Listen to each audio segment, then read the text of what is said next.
Jeremiah 29:11 reads, "For I know the plans I have for you, declares the Lord. Plans to prosper you, not to harm you. Plans to give you hope in the future." I feel like I'm living that plan out. I feel like the things that happen to us in life, they're not designed to stop us.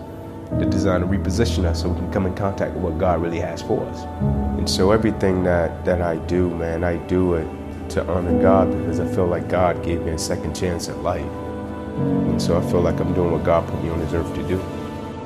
You see, my mother had me when she was 15 years old, right?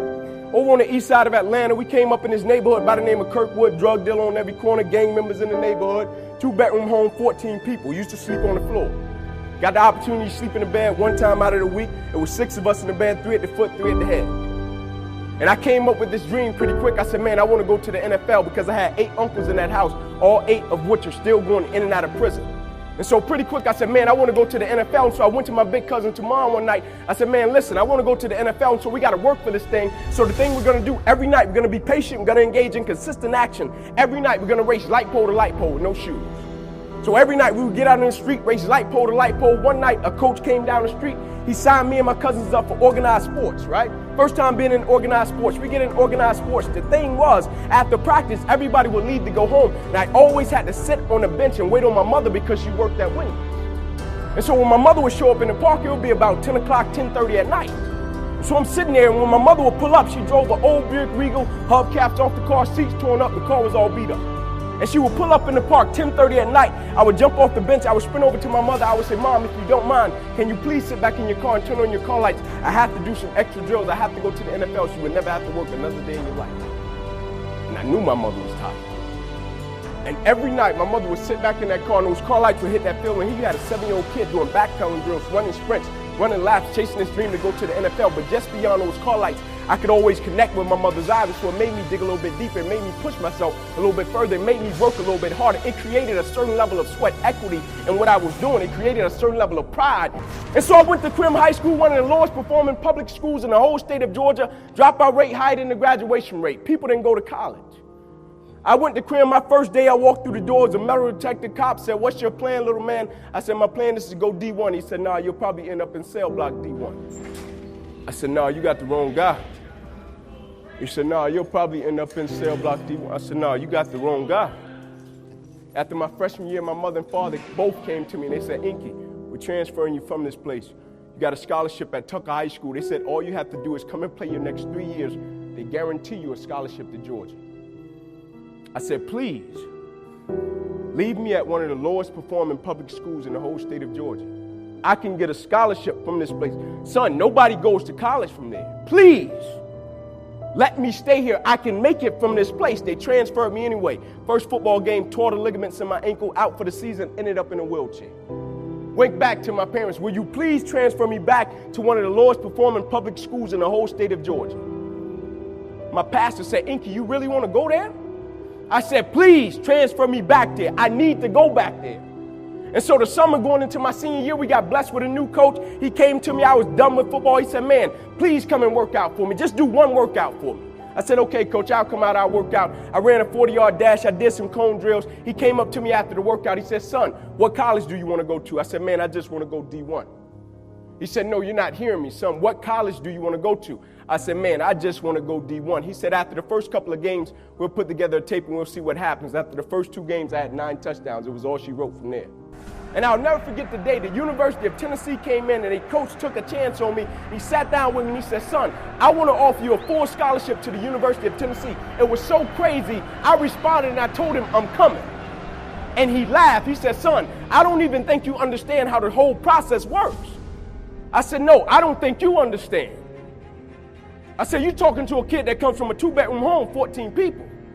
You're talking to a kid that every morning when I caught the bus, I would race to be the first one at the bus stop, and I would be standing there shaking my book bag and my jackets out to make sure there were no roaches and rats. So when I tell you I am coming, I am coming. You don't even have to waste the university's money. I don't have to see the campus. I don't have to see the city. You offer me a scholarship, I'm coming." He said, "Yeah, Ink, but I still want you to take an official visit." I agreed. I went up on a Friday night. I'll never forget, they took me to Calhoun's on the River. It's a restaurant in Knoxville, Tennessee. We come out, we got a host, right? And so the job of a host, they're supposed to show you a great time on campus, take you to parties, make you fall in love with the place. And so I come out with my host, and he said, "Ink, there's a sorority party, there's a barbecue, and there's a basketball game. Which one would you like to go to?" I said, man, if you don't mind, can you take me to my hotel? We pull up to the hotel. I'm getting out of the car. He said, wait, are you sick? I said, no, I'm not sick. You see, what my host didn't understand, that night at the Marriott, that was my first time standing in bed by myself. Think I cared about a sorority party? Think I cared about a barbecue or a basketball game? But the next day when I saw that coach, I thanked him, and I still do this until this day when I see him. I said, thank you, not only for changing my life, but changing a whole generation's life that you don't even know you touch. So when I got back to Kirkwood, I went to everybody that told me I wouldn't make it. I went to that cop in that lunchroom and I said, I told you, you had the wrong guy. So now everybody's response was, Ink, why did you fight so hard to come back to Quim High School? You had a guaranteed scholarship across town at one of the top programs. Why did you fight to come back where the dropout rate was higher than the graduation rate, son?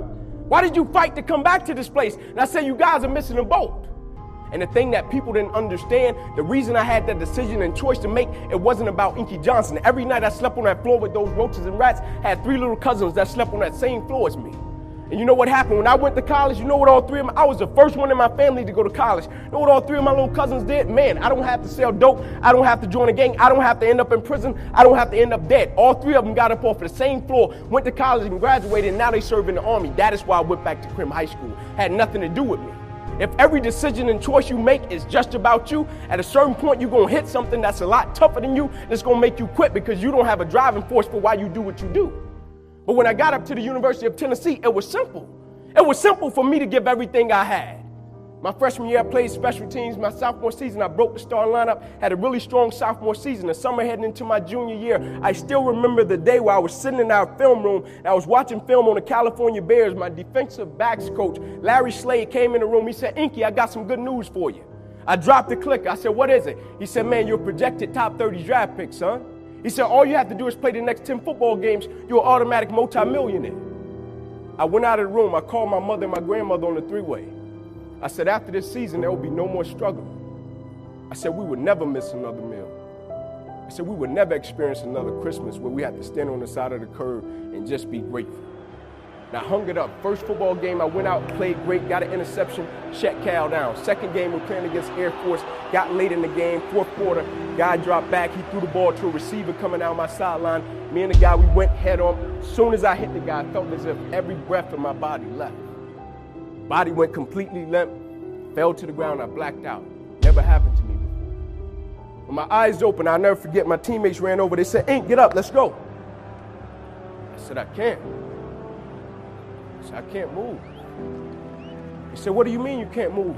You're out lockdown corner, man, we need you, let's go.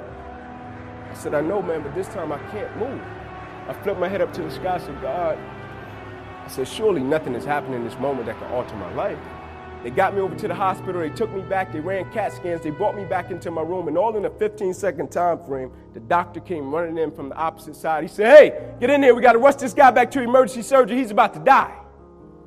I said, what? He said, son, you have busted up the subclavian artery in your chest, you're bleeding internally, we have to rush you back, take the main vein out of your left leg, plug it into your chest in order to save your life. When I opened my eyes from recovery, the same doctor was over me. He said, son, had some good news and some bad news for you. I said, you got some bad news for me? I had to tell him I was about to die. I'm still alive. How bad can it get? I'm still here. He said, the good news is we saved your life. I said, thank you, sir. He said, the bad news is, Ink, you have nerve damage in your right shoulder. I said, okay, cool. He said, but son, it's a strong possibility that you probably can never play the game of football again in your life. I said, no way. I said, no disrespect to you, doc, but I've been working for this ever since I was 7 years old. I said, no disrespect to you, doc, but you wasn't in the park with me and my mother when I was 7 years old and she was sitting in that Buick Regal she got done working at Wendy's. No disrespect to you, doc, but you didn't come up in that 2-bedroom home, 14 people sleeping on the floor. No disrespect to you, doc, but you didn't miss those meals and stay focused and never made an excuse. I never cheated. I never cheated. Like my conscience still until this day won't let me, like I can't cheat. I can't look myself in the mirror and say, Ink, you did a good job knowing that I cheated. I can't cheat. One of the greatest pieces of advice that my mother gave me was this: son, whenever you start, you make sure you finish it. And the problem with the world today, people get involved with things, and if they don't like a certain person, if they don't like the process, if it's not what they thought it was, they quit. And what they don't understand about quitting becomes a habit that doesn't just affect you. Later on in life, when you get a wife and you get some kids or you get a family, it's going to come back to haunt you, and it will one day affect them. That is why I tell you the process is more important than the product. It's not even about the outcome for me. It's about, can you take pride in what you do as an individual, and every night when you look in the mirror, knowing that you gave everything you had to it. And we have to get to the point where we're willing to impose our will on certain things. Impose your will on it. My life totally changed. And they gave me an opportunity to stop. And most people, when you give them an opportunity to stop while they're chasing something, they take advantage of it because they feel as if, man, why did this have to happen to me? I felt as if, why not me? This is the perfect opportunity to use this to be a blessing to somebody else. And you know what? It's not even about me, to be truthful. It's not even about me. Now it's about repaying the people that invested in me and saw something in me when I couldn't see it in myself. At a certain point in life, it can't just be about you. And the moment that we understand that, and every day we wake up, we understand that life is a blessing and life is a gift. And if you were to check out today, how would you want to be remembered? It's bigger than you. And no money doesn't have to be attached to it. It's about learning to work from the inside out in life and not from the outside in. When you work from the inside out in life, you understand your why, you understand your how, and you understand your what.